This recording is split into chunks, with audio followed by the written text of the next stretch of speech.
Oh my gosh. Oh yeah, see? Oh, why is that pulling away like that? That's the same thing it did over there. Almost the same spot. So flexing in the frame, huh? I'm guessing, yep. Wow. Oh yeah, that's been taking on water. Oh boy. What are the biggest mistakes that you see RVers doing with their RV, or what do you notice the most? The thing with RVs, you keep looking, you keep finding more issues.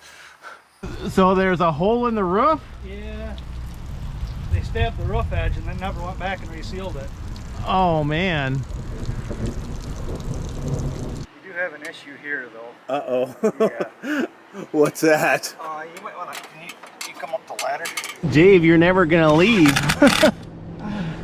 You'll run out of money sooner or later. I am not happy with what Dave discovered. I'm Tom. And I'm Cheri. And we're EnjoyTheJourney.Life.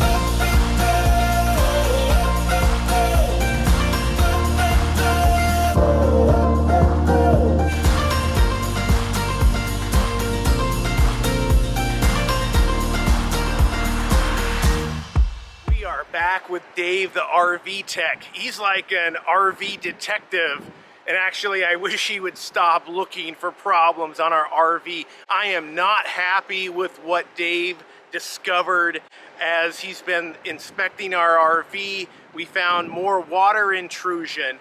And is this evidence of frame damage? I don't know. It doesn't look good. More manufacturing mistakes and more. Plus Dave has all kinds of RV tips and things to share to check with your RV and products that can help your RV systems run smoother. Let's get into the video. But I think that's how you got your hole in your roof, is they tried to put that screw in and didn't get it in there. Oh, so that was an install mistake then? Yeah. Okay. Because the screw that holds that gimp in is missing, and that's right where the hole is. Okay. So I'll see if I got some super short screws.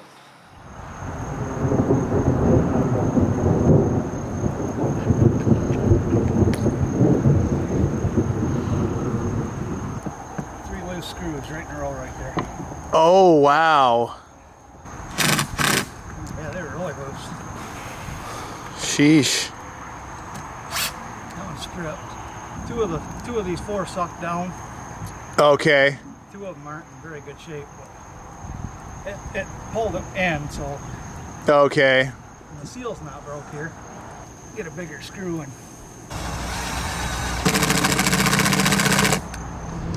They put the screw in the back.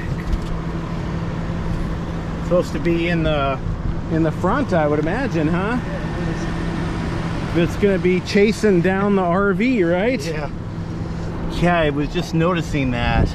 Well, look at this. Oh my gosh. We're gonna have to fix that. It was just more silicone? Well, we'll pull this off, get some more screws in it, and then.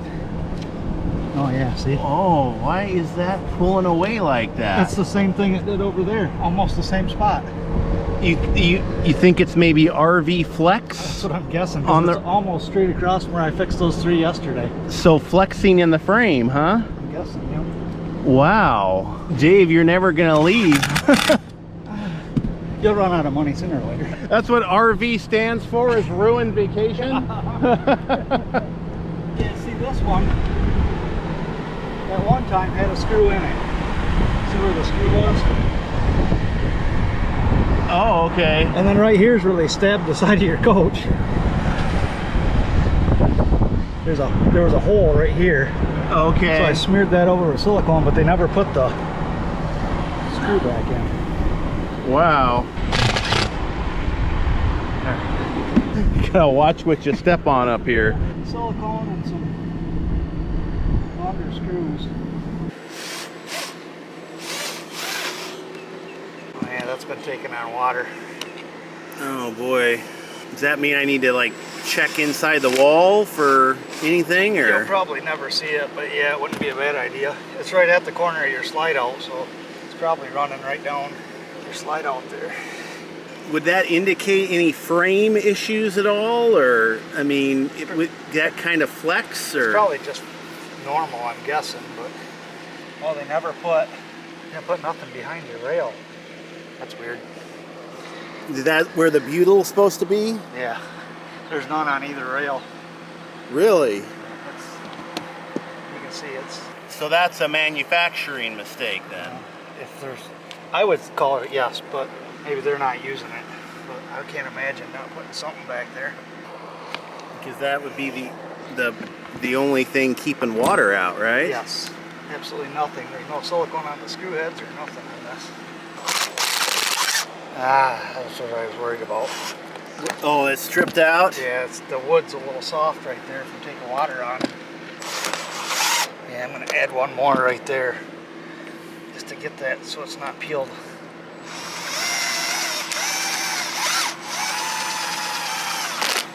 There we go. Yeah, see, look behind that. Got a great big gap right there too. Oh yeah, jeez. So kind of have to check this edge all around up here, huh? Yeah, I looked down, I mean, obviously the other side I looked at while I was doing pinch molding.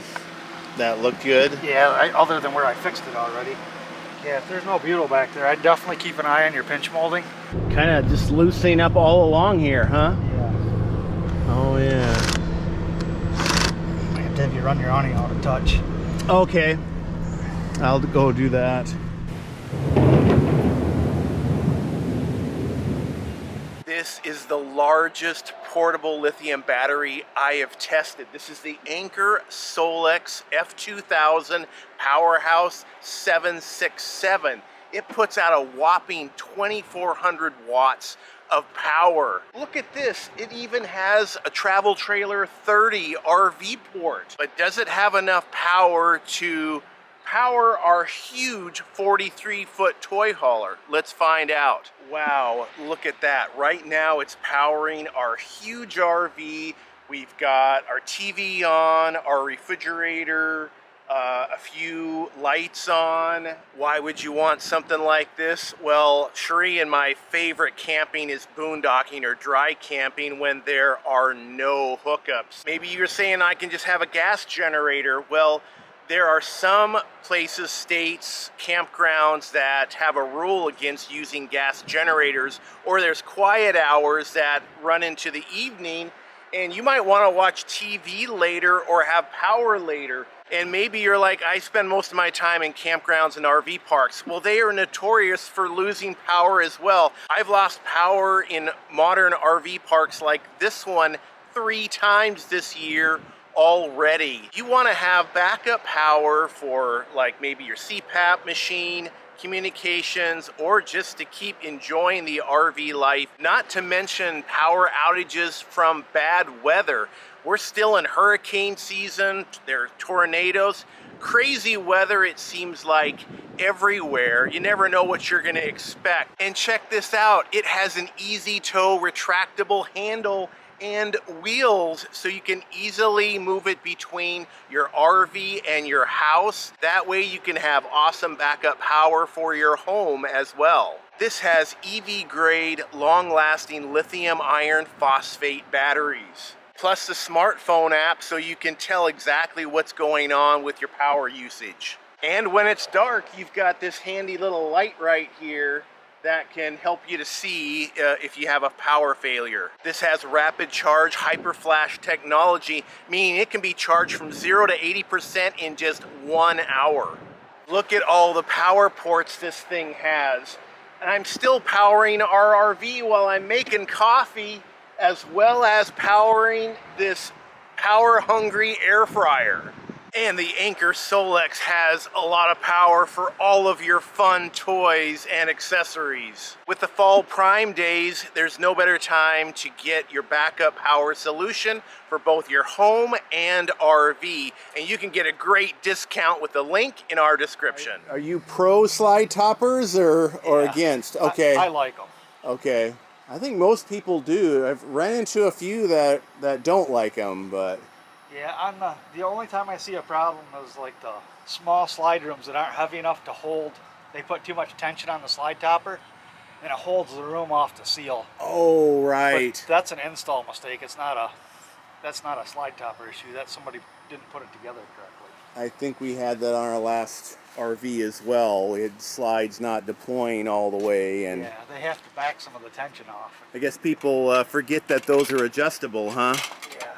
So a little loose, huh? Yeah, a little loose, but at least it's not pulling away. I originally thought it was pulling off the side of the camper, but it's just these. So it's at a little bit of a tilt, or? Yeah, it was just, yeah, your top ones are nice and tight. The bottom ones don't go into as much as the top one goes into that plate, so. This is a whole series of videos with Dave, the RV tech, so make sure you hit that subscribe button and you catch all of our videos with Dave, because this was rare. He actually let me record everything he did. So much valuable information in this video series. We do have an issue here, though. Uh-oh. Yeah. What's that? You might want to, can you come up the ladder? Sure. Your room's hitting when it goes in, and it's peeled the tape off there, and you got an opening in your silicone right there. Okay, so the slide is making contact. Yeah, you can see it's hitting pretty good. Okay. So what would cause that? I don't know, we'll have to look in there and see what it's hitting on. Yeah, I'll clean this up and seal this edge. See, it's all open all the way down the hole. Oh, wow. You just keep finding more stuff. Yeah, it's better to find it now than let the water find it. Yeah, no kidding. Well, I'll get some cleaner and clean that roof material off so we can get it to stick, and then okay, seal that up. So I'll have to do both sides. Is that a common thing that you see, or? Yeah. Wow. Yeah, there and here both. I guess a lot of water intrusion issues most people wouldn't even know about, right? Because it's going down inside the wall, and yeah, they don't find it out until it's way too late. So are we gonna have to run the slide in to figure out where it's hitting on the other side, or? I could pull that seal back and probably see it, but okay, it's gonna be the top of the brace and the slide out track. So this one's wide open, but your room is tighter to the back than it is to the front. okay. Like I can get quite a few fingers in here, and it's tight on the back side, so it's shifted just a little bit, but that's pretty common. I guess they're kind of built a little bit for that, right? Yes. Yeah, they move around a little bit. Next campsite, it might be the other way. It just depends on how the RV shifted. Yeah. Okay. I mean, there are ways to adjust the slide as well, right? Yes, there is. And didn't have the tow bars hooked up correctly. Okay. He was basically pulling it by the safety cables. He came from like Kentucky to Florida that way. What? Yeah, I can't believe the car didn't smash, like keep smashing the back of the motorhome. Oh my gosh. He's like, I think there's something wrong with my hitch. Yeah, it's not hooked up. And that was the tow car? Yeah, the tow car was basically being pulled by the safety cables. Is that the biggest RV mistake you've seen? Yeah, that's probably the biggest one. And it didn't even really cause any damage. The guy got lucky. I mean, if it had been me, the car would have been under the RV and smashed. And oh man. So what are the biggest mistakes that you see RVers doing with their RV, or what do you notice the most? Same thing you did, is drop the trailer. That's the biggest. I see that quite a bit. Yeah, I was surprised to find out how many people have done it. Oh yeah, a lot. And that's what, when they run into us on the road, they say, oh, I remember that video. You make me do that safety tug every time. Yep. Or people unhook them, walk between, flip their tailgate up, and then rip their tailgate off. Right. Hence the upgraded tailgates that people get. Yes. We got that camera in the back, so we don't want to give up that camera. Okay, so you're recommending marine silicone over the RV stuff? I don't know, I've had good luck with it, so that's what I use. Okay. It's a little harder to work with because you can see it dries quick. Okay, but yeah, I would say it would probably be designed to hold up in water better then, huh? Yeah, that's why I like it. It's a little more expensive, but I mean, with the storms that we're having, man. You ever put dump valve lube in your tank?